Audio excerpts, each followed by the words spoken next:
hold your nose and brace yourself. Here are some of the grossest things we've ever seen, smelled, or tasted. First up, I'm about to taste the most expensive cup of coffee in the world. Inside Edition's Jim Murray was essentially drinking cat poop. The $90 cup of Joe is brewed from a bean that is first digested by a civet cat. The cat eats the coffee cherries. Then it does its business, and the seeds in the cherries are dried and roasted into coffee beans. What did Jim think of the poo brew? It's very smooth. To reiterate, that coffee was once inside a cat. And this may be the grossest act ever on America's Got Talent. These guys disgusted the crowd and judges alike with their spit takes.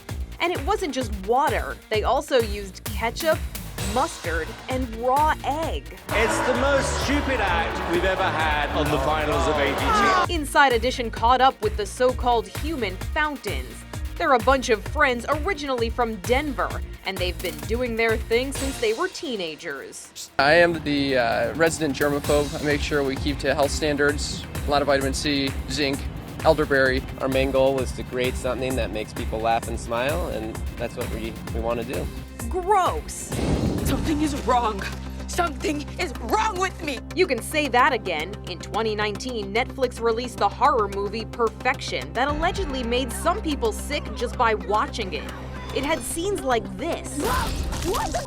What's happening? I don't know. Vomit is not actually something that we see in horror films a lot. We see a lot of blood, we see a lot of viscera, we see stabbings, and across the board, we as a population tend to be kind of ugh when it comes to vomit.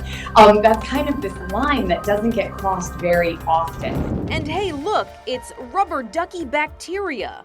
Researchers cut open the bath toys to reveal thriving germ communities inside.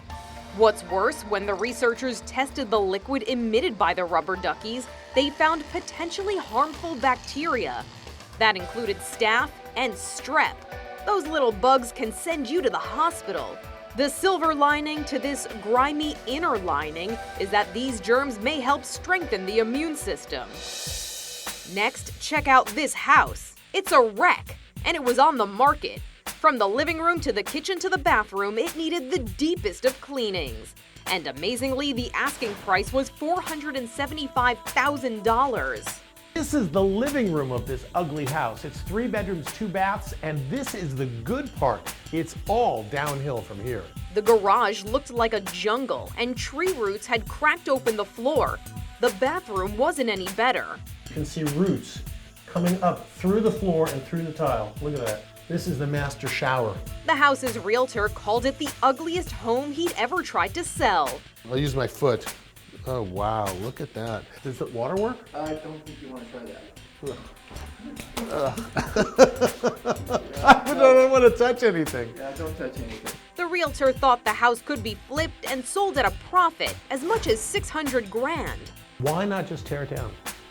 Because that's actually too much expense. The frame of this house is good. It just needs to be stripped down to the studs and rebuilt. Whoever lives in this home in the future is going to have an amazing place to call home. And here's something else pretty amazing. If by amazing you mean smells like death, it's a corpse flower. So called because it smells like, well, a corpse. The stinky vegetation blooms rarely, sometimes only once a decade. This specimen in Illinois brought lots of curious noses. It smells like rotten eggs. I could smell it all the way from outside the greenhouse. It really smells like rotting meat, and it is intense. When you're standing next to it when it's blooming, you can actually taste the odor.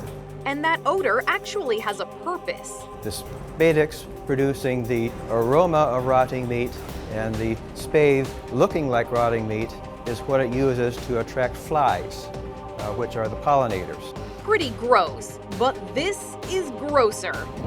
It's a Fatberg. Officials in suburban Detroit found the monster in a sewer line. Fatbergs are giant masses of grease, oils, and non-biodegradable waste. Fatbergs can build up in sewer tunnels, and they don't smell very good. This one was as long as a blue whale, 100 feet in length. The one nice thing about Fatbergs is they can be turned into biofuel.